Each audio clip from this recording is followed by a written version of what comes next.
out there. Today we are going to make some pepperoni rolls, or ham and cheese rolls is all I'll be making. So whatever you have on hand in your fridge, veggies, whatever you got, we're gonna use up things in the fridge and we're gonna make it into a fun type of sandwich. So if you have your own pizza dough recipe that you want to use, that'll be fine. You can use that, or you can use this really simple one that I have. All right, you're gonna need your stand mixer, dough hook attachment.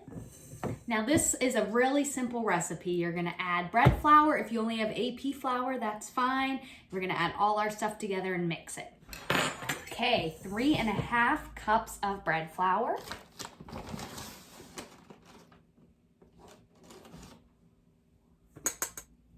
So 1 teaspoon of sugar.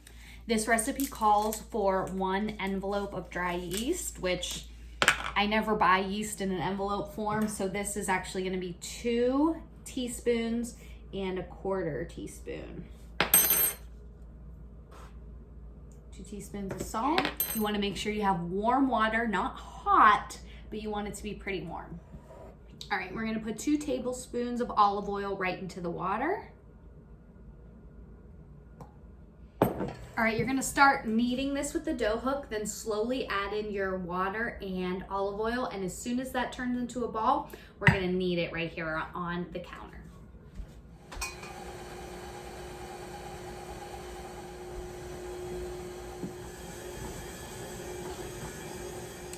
Okay, so I let this knead for about 2 to 3 minutes. I really just waited till all of the dry flour got incorporated. It's a scraggly mess right now, so we're going to leave this on the table. Okay, I can feel it starting to get a little sticky. Just gonna put a little bit more flour. Not gonna go crazy, just so it doesn't stick. I'm gonna knead this for a minute till it gets to be a nice smooth ball. That looks great. All right, so get a bowl, spray it with pan spray. Into the bowl. Now, if you watched my first video, you saw my trick for how to know if your dough has risen. Sharpie, outline a circle, put the time, and there you go. And we will check back in about an hour, see how this is doing.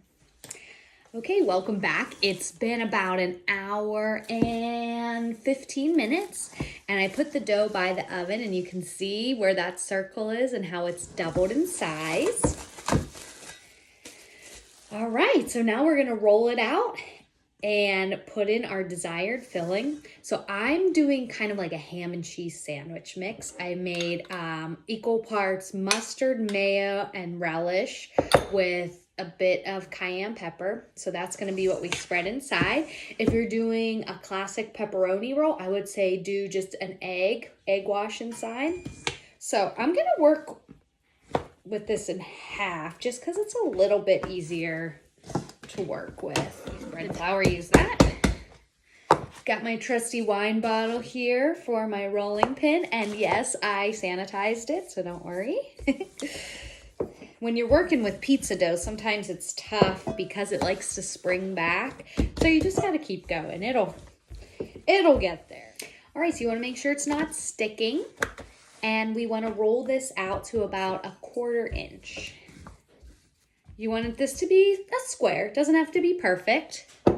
Now I'm gonna put my filling. You don't want it to be like glooping wet. It's really just to season it. You're not even gonna really be able to tell that there's mustard and mayonnaise in there. It's gonna like kind of become one with the dough.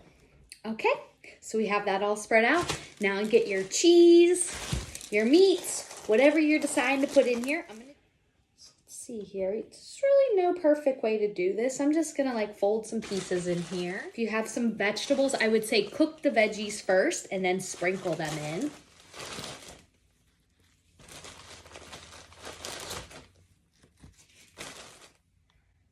So we're gonna go ahead and start rolling. You want it to be tight, but you have to be careful because you don't wanna puncture the dough. So just go ahead and roll it up as nicely as you can. Gotta tuck those sides in. Okay, this is your first roll. You want your seam to be on the bottom so you don't get a blowout of cheese, which that actually happened the last one I made, but it was very delicious. There we go. We have our rolls ready. I have my oven preheating right now at 375 for a home oven. Okay, we're back. It's been about 45 minutes. I had these proofing. I put a clean towel on top and I had them next to the oven. My oven's all ready to go. Brush the top with egg wash. Make sure you mix your egg up real good or else you're gonna get weird streaks of egg white. We got that nice and painted. I'm gonna save this for my breakfast as I always do. And now we're gonna cut slits in the top. Get a sharp knife if you have it because you don't want to pull the dough when you're trying to cut. So I like to do some diagonal slices and I'm really like sawing through this meat and cheese because I don't want to squish it. Now the reason I do this is because it allows for steam to escape. I want mine to kind of taste like a pretzel almost. So I like to do some coarse salt. All right, so here we go. All ready to go. Look at these babies, woo! They took about 45 minutes in the oven. I did check the internal temperature to make sure they were done, and they were at 200 degrees. That is the range that we want, so that's perfect. Now, I know it's really hard whenever they come out of the oven, but you have to let them sit. They need to rest. So let's cut into it and see how it looks.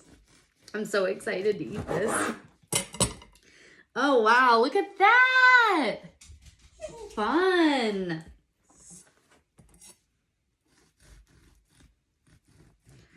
Yeah, cut into it easily. Wow, that looks great. Mmm. Mmm.